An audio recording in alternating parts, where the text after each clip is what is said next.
같이 기도함으로 새벽기도 시작하겠습니다. 하나님의 말씀이 올 한 해 우리를 이끌어가는 표지판이 되고 등대가 되길 소원합니다. 우리의 마음에 들려지기 원하고 우리의 영혼을 깨우기 원합니다. 하나님 말씀 없어서 듣겠습니다. 예수님 이름 받들어 기도합니다. 아멘. 오늘 말씀은 여호수아 6장 8절에서 27절까지 말씀입니다. 여호수아 6장 8절에서 27절까지 말씀입니다. 여호수아가 백성에 이르기를 마침에 제사장 7은 양각 나팔 7을 잡고 여호와 앞에서 나아가며 나팔을 불고 여호와의 언약궤는 그 뒤를 따르며 그 무장한 자들은 나팔 부는 제사장들 앞에서 행진하며 후군은 궤 뒤를 따르고 제사장들은 나팔을 불며 행진하더라. 여호수아가 백성에게 명령하여 이르되 너희는 외치지 말며 너희 음성을 들리게 하지 말며 너희 입에서 아무 말도 내지 말라. 그리하다가 내가 너에게 명령하여 외치라 하는 날에 외칠지니라 하고 여호와의 궤가 그 성을 한번 돌게 하고 그들이 진영으로 들어와서 진영에서 자니라. 또 여호수아가 아침에 일찍 일어나니 제사장들이 여호와의 궤를 메고 제사장 7은 양각 나팔 7을 잡고 여호와의 궤 앞에서 계속 행진하며 나팔을 불고 무장한 자들은 그 앞에 행진하며 후군은 여호와의 궤를 따르고 제사장들은 나팔을 불며 행진하니라. 그 둘째 날에도 그 성을 한번 돌고 진영으로 돌아오니라. 엿새 동안에 이같이 행하니라. 일곱째 날 새벽에 그들이 일찍 일어나서 전과 같은 방식으로 그 성을 7번 도니 그 성을 7번 돌기는 그날뿐이었더라. 7번째에 제사장들이 나팔을 불 때에 여호수아가 백성에게 이르되 외치라. 여호와께서 너에게 이 성을 주셨느니라. 이 성과 그 가운데 있는 모든 것은 여호와께 온전히 바치되 기생 라합과 그 집에 동거하는 자는 모두 살려주라. 이는 우리가 보낸 사자들을 그가 숨겨 주었음이니라. 너희는 온전히 바치고 그 바친 것 중에서 어떤 것이든 취하여 너희가 이스라엘 진영으로 바치는 것이 되게 하여 고통을 당하게 되지 아니하도록 오직 너희는 그 바친 물건에 손대지 말라. 은, 금과 동철 기구들은 다 여호와께 구별될 것이니 그것을 여호와의 곳간에 드릴지니라 하니라. 이에 백성을 외치고 제사장들은 나팔을 불매 백성이 나팔 소리를 들을 때에 크게 소리질러 외치니 성벽이 무너져 내린지라. 백성이 각기 그 앞으로 나아가 그 성에 들어가서 그 성을 점령하고 그 성 안에 있는 모든 것을 온전히 바치되 남녀노소와 소와 양과 나귀를 칼날로 멸하니라. 여호수아가 그 땅을 정탐한 두 사람에게 이르되 그 기생의 집에 들어가서 너희가 그 여인에게 맹세한 대로 그와 그에게 속한 모든 것을 이끌어내라 하매 정탐한 젊은이들이 들어가서 라합과 그의 부모와 그의 형제와 그에게 속한 모든 것을 이끌어내고 또 그의 친족도 다 이끌어내어 그들을 이스라엘의 진영 밖에 두고 무리가 그 성과 그 가운데 있는 모든 것을 불로 사르고 은금과 동철 기구는 여호와의 집 곳간에 두었더라. 여호수아가 기생 라합과 그의 아버지의 가족과 그에게 속한 모든 것을 살렸으므로 그가 오늘까지 이스라엘 중에 거주하였으니 이는 여호수아가 여리고를 정탐하려고 보낸 사자들을 숨겼음이었더라. 여호수아가 그때 맹세하게 하여 이르되 누구든지 일어나서 이 여리고성을 건축하는 자는 여호와 앞에서 저주를 받을 것이라. 그 기초를 쌓을 때에 그의 맏 아들을 잃을 것이요 그 문을 세울 때에 그의 막내 아들을 잃으리라 하였더라. 여호와께서 여호수아와 함께 하시니 여호수아의 소문이 그 온 땅에 퍼지니라. 아멘. 오늘 실제로 하나님의 말씀대로 순종해서 이스라엘 백성들이 여리고성 바로 그 주변을 돌기 시작합니다. 근데 특이한 것은 10절이죠. 여호수아가 백성에게 명령하여 이르되 너희는 외치지 말며 너희 음성을 들리게 하지 말며 너희 입에서 아무 말도 내지 말라. 그리하다가 내가 너에게 명령하여 외치라 하는 날에 외칠지니라 하고 11절에 여호와의 궤가 그 성을 한번 돌게 하고 그들이 진영으로 들어와서 진영에서 자니라. 이렇게 6날을 반복을 하죠. 여리고 사람들이 보기에는 아주 기괴한 침묵의 행진입니다. 여리고 백성들에게는 굉장한 공포심을 불러일으켰을지도 모르겠어요. 사실 이스라엘 백성도 어렵기는 마찬가지죠. 침묵으로 그 성을 돌면서 이 마음 가운데 이런 생각이 들지 않겠습니까? 언제 화살이 성벽에서 날아올지도 모르고 언제 기습을 당할지도 모르는데 그저 언약궤를 앞에 세우고 제사장들과 함께 그렇게 믿음으로 침묵 가운데 돌고 또 도는 것이죠. 마치 애들이 요단강을 건널 때 그 시퍼런 강물이 앞을 막고 있다 할지라도 제사장들이 언약궤를 짊어지고 그 강물의 바닥을 처음으로 첫 발자국 뛸 때 강이 갈라진 것처럼 그들은 그 갈라지는 강을 이 언약궤만 바라보고 건넌 거 아닙니까? 그거와 똑같은 경험을 하고 있는 거죠. 그러면서 침묵 가운데 하나님이 하실 거다라는 그 믿음을 가지고 언약궤 뒤를 따라가는 이 백성들의 모습, 굉장히 달라졌다라는 거죠. 언제가 달라졌습니까? 이들이 출애굽을 하고 나서 바로 겪었던 그들의 그 위기의 순간의 모습과는 굉장히 달라졌다라는 거죠. 출애굽기 14장을 보면 앞에는 홍해가 막혀 있고 뒤로는 애굽의 전차 부대가 뒤늦게 다시 잡아오라고 파라오의 명령을 듣고 추격해 옵니다. 진퇴양난에 빠지죠. 이들이 소란하고 왜 우리를 데리고 왔느냐, 우리를 이곳에서 죽이려고 하느냐, 모세에게 마구 떠들고 항변하며 두려움에 웅성웅성거릴 때 이런 일이 있었죠. 출애굽기 14장 10절 그리고 14절까지의 말씀입니다. 바로가 가까이 올 때 이스라엘 자손이 눈을 들어 본즉 애굽 사람들이 자기들 뒤에 이른지라.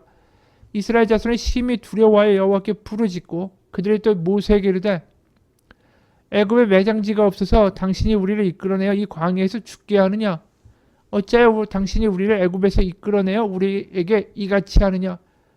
우리가 애굽에서 당신에게 이른 말이 이것이 아니냐? 이르기를 우리를 내버려 두라. 우리가 애굽 사람을 섬길 것이라 하지 아니하더냐? 애굽 사람을 섬기는 것이 광야에서 죽는 것보다 낫겠노라. 모세가 백성에게 이르되 너희는 두려워하지 말고 가만히 서서 여호와께서 오늘 너희를 위하여 행하시는 구원을 보라. 너희가 오늘 본 애굽 사람을 영원히 다시 보지 아니하리라. 여호와께서 너희를 위하여 싸우시리니 너희는 가만히 있을지니라. 그런 절대절명의 위기 가운데 목숨이 왔다 갔다 하는 가운데 가만히 있으라. 오직 주님만 바라보며 가만히 있으라. 그러나 하나님이 하실 것이다. 그들에게 요구되었던 믿음의 모습, 그것이 지금 여리고 성을 돌고 있는 이 후손들에게서 그대로 드러나는 거죠. 그들이 두려워하지도 않습니다. 자신들의 생각을 가지고 이게 말이 되냐고, 돈다고 성벽이 무너지냐고, 말도 안 된다고 이렇게 떠들지도 않습니다. 그저 침묵 가운데 언약궤를 앞세우고 그 하나님의 말씀대로 여리고성을 돕니다. 그리고 7번째 되는 날에 이런 일이 일어나죠. 15, 16절입니다. 오늘 7째 날 새벽에 그들이 일찍 일어나서 전과 같은 방식으로 그 성을 7번 도니 그 성을 7번 돌기는 그날뿐이었더라. 7번째 제사장들이 나팔을 불 때에 여호수아가 백성에게 이르되 외치라. 여호와께서 너에게 이 성을 주셨느니라. 6일 동안의 침묵 가운데 하나님의 일하심을 보겠다. 그러면서 믿음 가운데 그 고백의 행진을 했던 이스라엘 백성이 드디어 7번째 놀라운 역사를 보게 되는 거죠. 만약 그 중에 한두 명이라도 부정적인 이야기를 6날 동안 돌면서 했었다면 여호수아에 대한 신뢰도 깨어지고 하나님에 대한 믿음도 이들이 잃었을 거예요. 그렇기 때문에 6일 동안의 침묵 가운데 돌 수 있었다. 이들이 변화됐다라는 거죠. 그들의 침묵은 믿음이었습니다. 침묵 가운데 하나님이 하실 것이다. 하나님을 바라보는 기도와 마음으로 하나님의 일하심을 기다리는 그 믿음을 보여준 거죠. 특히 우리 출애굽기 14장 아까 볼 때 너희는 가만히 있으라 라고 이야기할 때 가만히 있다라는 이 원어를 잘 보면 귀머거리가 된다는 뜻이에요. 주변에서 들리는 수많은 걱정과 위협과 두려움과 공포의 소리에 완전히 귀머거리가 되는 것, 그것이 가만히 있으라라는 것이죠.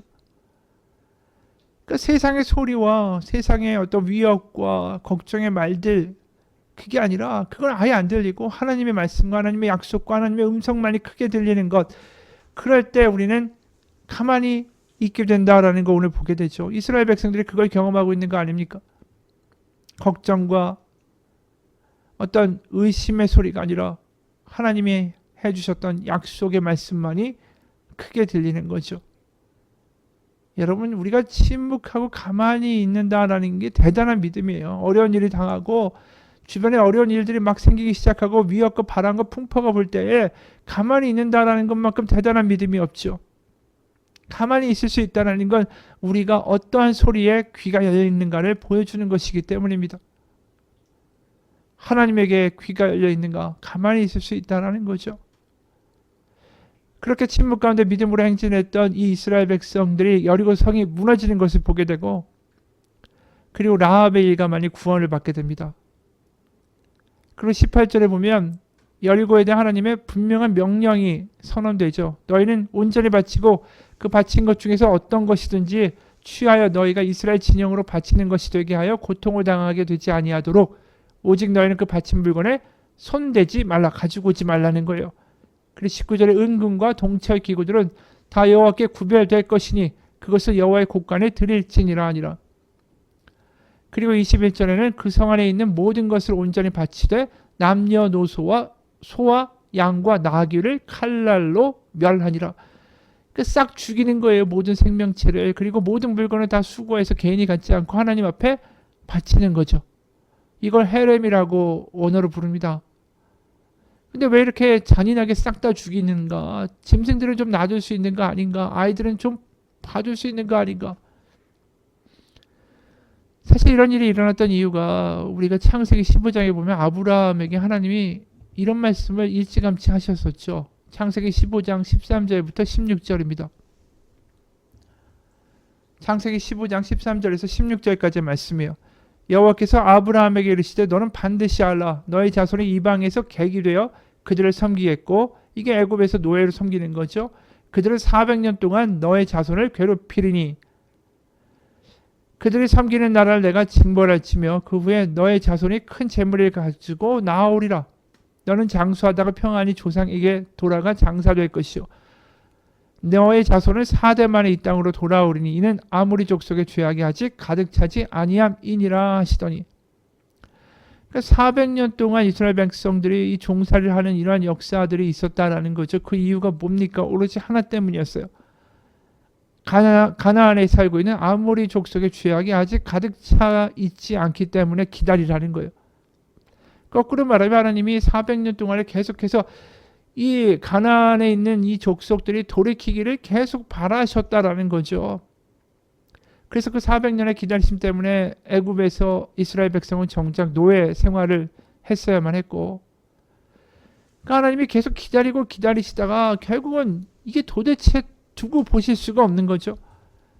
그 땅에 사는 아모리 족속이 얼마나 패악한지, 약한 자들을 도륙하고 무자비하게 약육강식의 세상을 만들고 억울하게 죽어가는 이들의 소리가 비명이 하나님의 귓소리에 계속 들리는 그 땅을 더 이상 참으실 수가 없는 거죠. 그래서 다 죽음으로 떠내려갑니다. 마치 노아의 홍수처럼. 그런데 그 중에 라합, 그 성에서 정말 천시받고 멸시받고 핍박받았던 아주 약한 자였던, 그 성벽에서 제일 먼저 외세가 공격해오면 제일 먼저 죽어라 해서 성벽에 이 화살바지처럼 집을 두고 살아야만 했던 이 라합, 그 일가는 구원을 받죠. 그러니까 지금 하나님이 어떠한 일을 하시는가? 이 무자비하게 양육강식의 세상을 만들어가는 것을 하나님이 정말로 싫어하신다라는 거죠. 하나님이 원하시는 게 뭡니까? 하나님만을 사랑하고 이웃을 내 몸같이 내 자신처럼 돌보는 그런 하나님의 아름다운 세상, 샬롬의 세상 하나님 원하시는 거 아니겠어요? 근데 가나안 땅에 지금 폐악과 어떻게 보면 이 갑질과 약육강식만이 가득한 나라가 되고 그 땅이 되니까 이스라엘 백성을 그곳에 넣으셔서 하나님이 노아 형수처럼 그것을 다 진멸하시고 거기에 다시 한번 에덴 동산과 같은 하나님의 꿈을 이룰 수 있는 나라를 세우고자 해서 이스라엘 백성을 거기다가 집어넣으신 거죠. 근데 왜 이스라엘 백성입니까? 이들이 노예 출신이기 때문에 어려운 사람의 마음을 잘 알 것이다. 너희가 그 땅에 가서는 과거에 겪었던 애굽 사람들에게 대한 핍박을 재현하지 않을 것이다. 너희가 노예였기 때문에 노예를 부리면서 약육강식의 세상을 만들진 않겠지. 그 기대를 가지고 가나안에 그들을 심으신 거죠. 그런데 그들이 결국 나중에 우리가 구약의 마지막을 보면 알지만 이 다른 나라들과 똑같은 약육강식의 세상을 만들죠. 백성의 고열을 완전히 짜내고 그들을 팔아넘기고 그들에게서 모든 재산을 갈취하고 이런 끔찍한 나라를 가나안에 만들어버립니다. 이스라엘 백성이. 남유다나 북왕국이나. 그럼 어떤 일이 벌어졌겠어요? 이들이 가나안에서 아모리 족속을 다 죽이고 나라를 세웠는데 그들이 똑같은 사람들이 되어버렸으니까 그들 역시 가나안에서 쫓겨나는 역사가 일어나게 되는 거죠. 그래서 이들도 바벨론과 아수르에서 얼마나 잔인하게 또 죽임을 당하게 됩니까? 그리고 바벨론의 포로로 끌려가는 일이 벌어지죠. 그러니까 지금 우리가 보면서 이 가나안 백성들에게 하나님 너무 잔인하시다. 다 죽이라고 어떻게 하시냐. 하지만 우리가 본 것처럼 400년이나 기다리고 계셨고 동시에 이스라엘 백성들이 이들을 이렇게 처리했지만 그들도 하나님이 말씀하시는 그 심판에서 자유롭지 못했다라는 거죠. 하나님 공정하신 거예요. 공평하신 거. 그 레위기 18장 28절에 보면 이런 말씀이 있습니다. 너희도 더럽히면 그 땅이 너희가 있기 전 주민을 토함같이 너희를 토할까 하노라. 그러니까 너희도 결국 약육강식의 세상이 되고 우상숭배를 하고 이웃의 나라와 똑같이 되면 너희도 그 땅에서 결국 토함을 당하게 될 것이다. 그런 얘기를 똑같이 하셨다라는 거죠. 그러면서 동시에 참 여기서 보게 되면 라합이라는 연약한 이들은 믿음으로 고백하고 나왔을 때 하나님이 건져주셨다라는 거예요. 그래서 정복전쟁의 목표라는 게 결국은 어떤 이들을 소탕하고서 이 땅을 완전히 멸절시키고 그래서 너희들이 새 나라를 세워라가 아니라 하나님이 원하시는 그 꿈의 나라, 하나님이 원하시는 그 세상의 빛이 되는 나라를 그 땅에 세우셔서 모든 백성들이 모든 민족이 이 아브라함의 후손을 통하여 복을 받기를 원하신 하나님의 뜻이 보여진다라는 거죠. 그리고 그 뜻은 무엇입니까? 약한 자들을 긍휼히 여기신 하나님의 마음이 드러나는 거죠. 약한 자를 돌보는 나라, 약한 자들이 하나님을 믿을 때 그들을 결코 외면하시지 않는 하나님의 은혜가 임하는 나라. 그러한 모습들이 지금 오늘 우리가 겉으로 보면 여리고성을 완전히 죽이시는 잔인한 하나님만 보지만 그 밑에 흐르고 있는 이 깊은 하나님의 은혜와 하나님의 열심과 하나님의 큰 그림을 우리가 보아야 한다라는 거죠. 그러니까 라합이 구원받은 거 아니겠어요? 세상에 버림받았지만 오직 믿음으로 나아가는 그 약한 자들을 하나님 버리시지 않기 때문에 라합이 구원받았고 라합은 결국 예수님의 조상까지 되는 거 아닙니까? 하나님은 그렇게 해서 연약한 자들이 하나님만 바라보며 서로 돌보고 하나님을 아버지라고 부르는 아름다운 세상을 꿈꾸시고 계시고 그것이 이스라엘을 택하신 이유시다라는 겁니다. 그래서 그들은 그 하나님의 뜻에 처음에 부응하고 있죠. 침묵으로 하나님만 바라보고 하나님의 말씀만 들리며 그리고 하나님 하면서 나왔던 그 라합이라는 연약한 이를 아이 창기다 기생이다 더러운 여자라고 저주하지 않고 율법으로 보면 라합은 굉장히 부정한 여자죠. 율법에 따르면 죽여야 되는 여자예요. 그런데 그 여자를 구원해내잖아요. 하나님이 말씀하셨으니까. 하나님의 뜻이니까. 이게 하나님이 원하시는 이스라엘의 모습이었다라는 거죠. 여러분 우리도 마찬가지예요. 세상을 살아가면서 하나님의 뜻대로 살아갈 수 있기 원합니다. 정말 세상의 이야기 가운데 흔들리는 자들이 아니라 정말 하나님의 음성이 들려지도록 가만히 있을 수 있는 침묵의 사람이 됐으면 좋겠어요. 너무나도 힘들고 지치고 두렵고 세상의 목소리가 크게 들린다면 우리가 무슨 소리 때문에 그렇게 흔들리는가 생각해 보시고 하나님의 음성에 귀를 기울이십시오. 그리고 가만히 있어 보십시오. 그리고 하나님의 말씀이 우리의 심령을 장악할 때까지 우리의 마음을 하나님께 내어 드리십시오. 그러다 보면 우리의 삶이 어떻게 되겠어요? 하나는 분명해요. 하나님을 더 사랑하게 되고요. 이웃을, 아내를, 남편을, 아이들을, 주변에 있는 사람들을 더 사랑할 수 있는 사람이 되어갈 수밖에 없다라는 거죠. 여러분 세상 가운데 우리가 이 수많은 여리고의 거인과 같은 사람들을 만날 일이 벌어질 것입니다. 그럴 때 우리가 해야 될 게 뭡니까? 당황하거나 두려워하는 게 아니라 하나님의 음성을 들으려고 하고 침묵하고 가만히 있어서 하나님으로 채워져서 정말 어렵고 힘든 이들을 도우며 위로하며 하나님을 사랑하고 하나님을 바라보자고 이야기하며 주변 가운데 은혜를 흘려보낼 수 있는 하나님의 빛과 같은 사람들이 되시길 주님의 이름으로 축원합니다. 예수님의 이름 받들어 기도합니다. 하나님 우리가 살아가는 이 일생이 그냥 살아가는 게 아닙니다. 하나님의 뜻대로 살아가기 원합니다. 하나님 함께하여 주옵소서.